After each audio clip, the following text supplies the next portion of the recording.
Hello everyone, welcome back to the Coding Destination.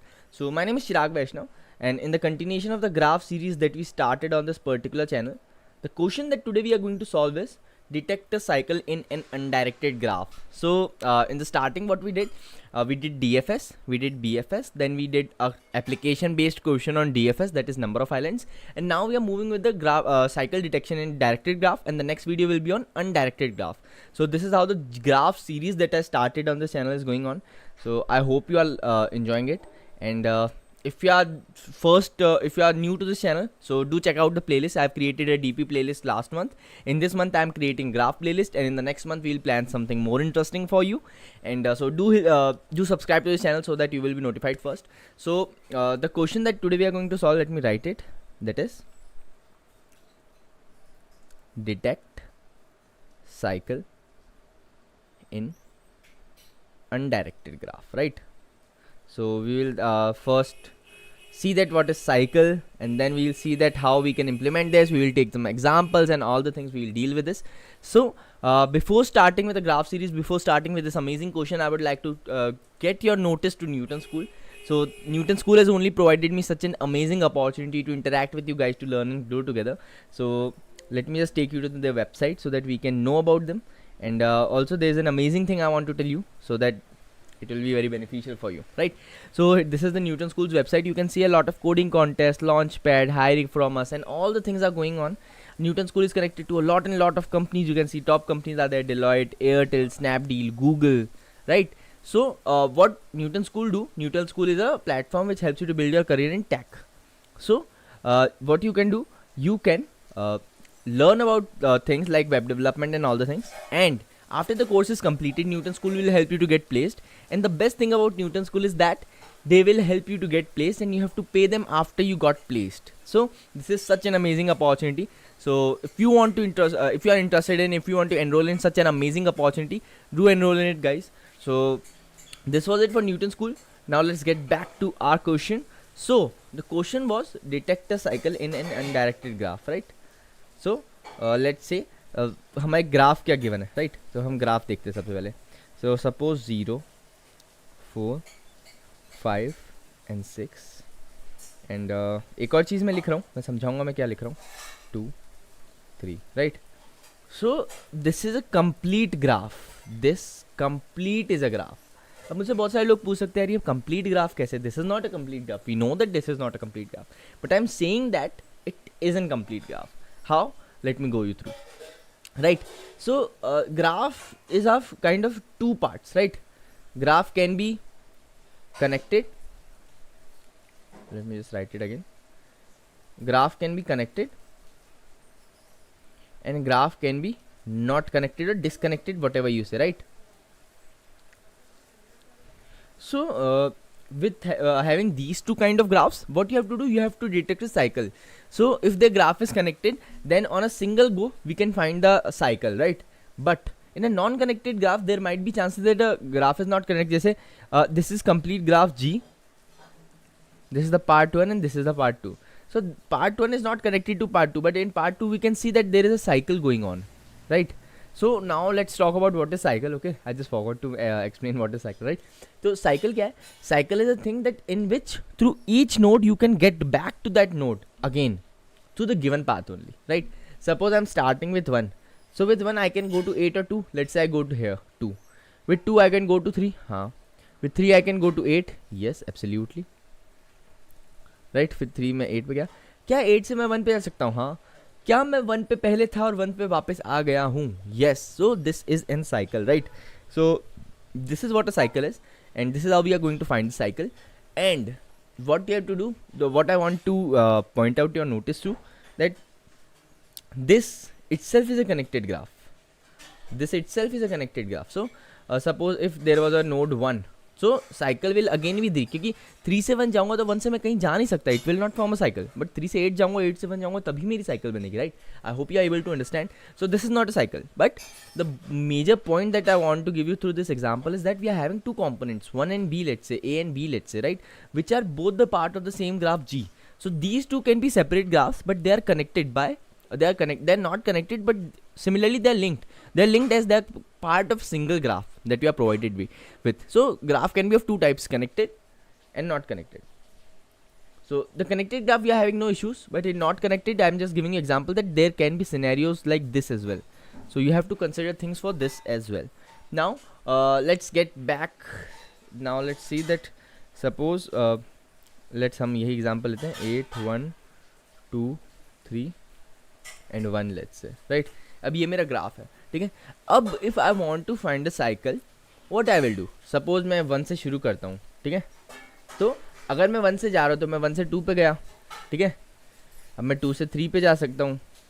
अब 3 से या तो मैं 1 पे जा सकता हूँ या 8 पे आ सकता हूँ. तो एक बार मैं 1 पे गया, क्या 1 पे जाने के बाद तो मेरी ख़त्म ही हो गई. 1 पे जाने के बाद मैं कहीं जा नहीं पाया, राइट. 1 पे जाने के बाद मैं कहीं नहीं जा पाया. So it will return false. Why? Because all the things are ended, right.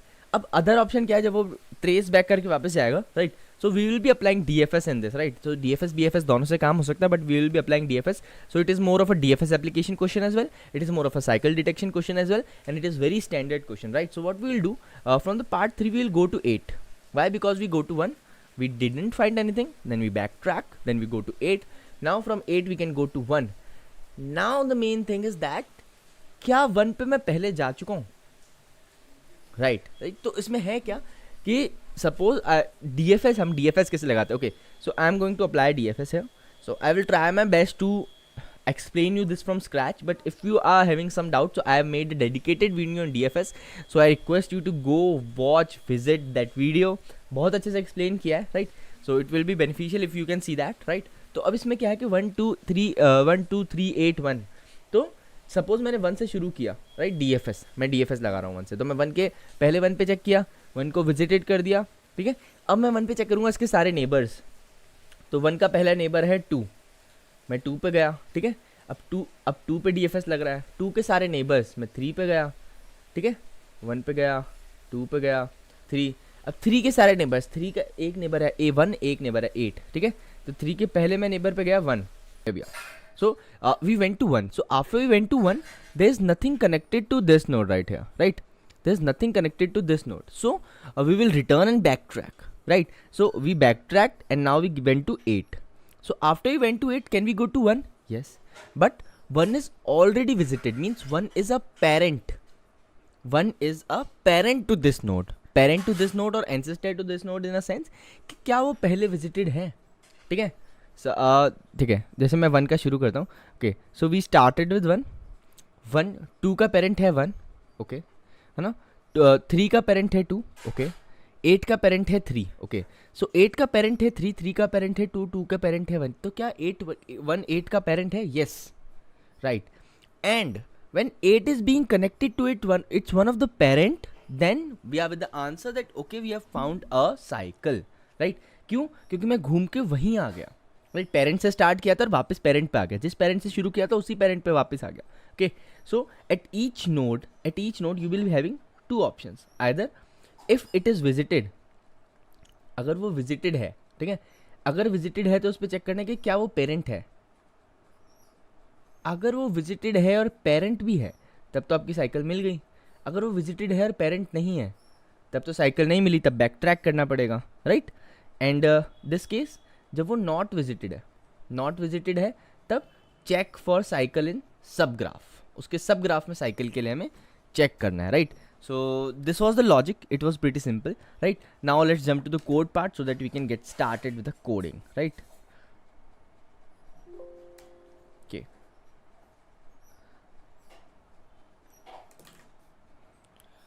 So here we are, right, है ना. So first let's start with the util function and then we'll make the so first let's make the main call, right. So what you have to return, you have to return if it is a cycle or not. So bool and cycle नाम दे देते हैं इसको, and vector of int adjacency हमें given है और number of nodes हमें given है, राइट. हमें दो चीज़ें गिवन है, एक तो हमें एडजेसेंसी लिस्ट गिवन है और एक नंबर ऑफ नोड्स गिवन है. So what you have to do in the particular algorithm, what I said कि मुझे एक तो पेरेंट वेरिएबल मेंटेन करके रखना है, ठीक है, और एक विजिटेड हमेशा रखना होता है, because in the DFS I have mention कि विजिटेड तो रखना ही पड़ेगा हमें. So vector of int visited नाम दे देते हैं, साइज होगा n, initialize it with 0 in the sense कोई विजिटेड नहीं है मेरा vector, right. And what I have to do, मुझे एक पेरेंट भी मेंटेन करना पड़ेगा, राइट. तो पेरेंट मेंटेन करना पड़ेगा, वो मेरे यूटिल फंक्शन में रहेगा. तो मुझे क्या करना है कि for int i is equals to 0, i less than n, i plus plus, if visited of i is not equal, means अगर विजिट नहीं हो रखा है तब मैं उसमें DFS कॉल करूँगा, ठीक है. इफ DFS ऑफ, है ना. अब DFS में मुझे डालना क्या, एक तो मैं एडजेसेंसी लिस्ट डालने वाला हूँ, एक नंबर ऑफ नोड्स डालने वाला हूँ. एक मेरा डलेगा कि मेरा अभी प्रेजेंट नोड कौन सा है, प्रेजेंट नोड ये डलेगा. पेरेंट नोड अभी इनिशियली -1 रहेगा. अभी DFS फंक्शन में जो लिख रहा हूँ उस पर आपको इतना गौर नहीं करना, ठीक है, वी विल डिस्कस अभी ही, ठीक है. और अगर नहीं है तब रिटर्न फॉल्स. ओके, तो मैं क्या करोगे, हर नोड पे जाके हर की DFS पे लगा के चेक करोगे क्या वो साइकिल डिटेक्ट करा है. अगर बीच में मुझे कोई साइकिल मिल जाती है तो boom, we are having the answer, okay cycle detect हो रही है. नहीं हो रही, एंड में मैंने पूरा DFS कर लिया और कहीं भी साइकिल नहीं मिली तो मेरा रिटर्न फॉल्स कर देना. पर अब मेन जो गेम है it is in DFS. The DFS कैसे अप्लाई कर रहा हूँ, DFS में आंसर कैसे मिल रहा है मुझे. So let's get for that. इसका डेटा टाइप भी, रिटर्न डेटा टाइप भी बूल ही रहने वाला है. नाम इसका DFS दे देते हैं, ठीक है. नाम DFS दे दिया. वेक्टर ऑफ इंट एडजेसेंसी नाम दे दिया, इंट n नाम दे दिया. Vector of int and visited दे दिया. विजिटेड आ गया इंट, पेरेंट आ गया इंट पेरेंट, और फिर उससे पहले इंट स्टार्ट आ गया, ठीक है. Now we are with all the things that we need. So the first thing is that in DFS सबसे पहले मुझे क्या करना होता है, नोड प्रोसेस करना होता है, फिर उसके सारे नेबर्स पे जाना होता है, right. This thing we have discuss. So सबसे पहले मुझे क्या करना है कि विजिटेड ऑफ स्टार्ट को मैंने कर दिया ट्रू, ठीक है. विजिटेड ऑफ स्टार्ट को कर दिया true. And let's say parent की भी हम एक वेक्टर ही बना लेते हैं, ठीक है. Vector of vector of int, vector of bool parent and size false, right. False, right. अब इसमें हमें जब पेरेंट पास करना था, सो नो इश्यूज़, हम बिना इसके भी कर सकते हैं, है ना. तो हमें करना क्या है यहाँ पे कि अच्छा, ठीक है. सो व्हाट वी डिड, हमने उसको ट्रू कर दिया. मैं उसके सारे नेबर्स पे मिलने जा रहा हूँ. So for auto I in adjacency of start, if not visited I, अगर वो नोड पहले से विजिटेड नहीं है तो मैं क्या करूँगा, I will be going for DFS. तो इफ़ DFS एडजेसेंस n सब सेम रहने वाला है, विजिटेड भी सेम ही रहेगा. चेंज क्या होगा, start. Now start will be i and parent will be nothing but start. अगर ये है तब तो रिटर्न ट्रू कर दो, राइट. अगर मुझे ये मिल गया है तब तो रिटर्न ट्रू कर दो. और अगर पूरे सारे नेबर्स मिला के भी मुझे ये नहीं मिला है, so what you have to do, you have to simply return false, right. तो false, right. Okay, so this was it, this was the code. It was pretty much simple, right. तो अब क्या आपको लगता है ये कोड है? नहीं, this was the main thing. ये हमने किया क्या, यहाँ तो हम सिंपल DFS ही कर रहे हैं. पर हमारा जो दूसरा केस था जहाँ पे हम चेक कर रहे थे कि अगर अगर वो विजिटेड है और वो पेरेंट है तो इफ़ नॉट विजिटेड तब तो DFS लगा दी. अगर विजिटेड है, if i is equals to parent.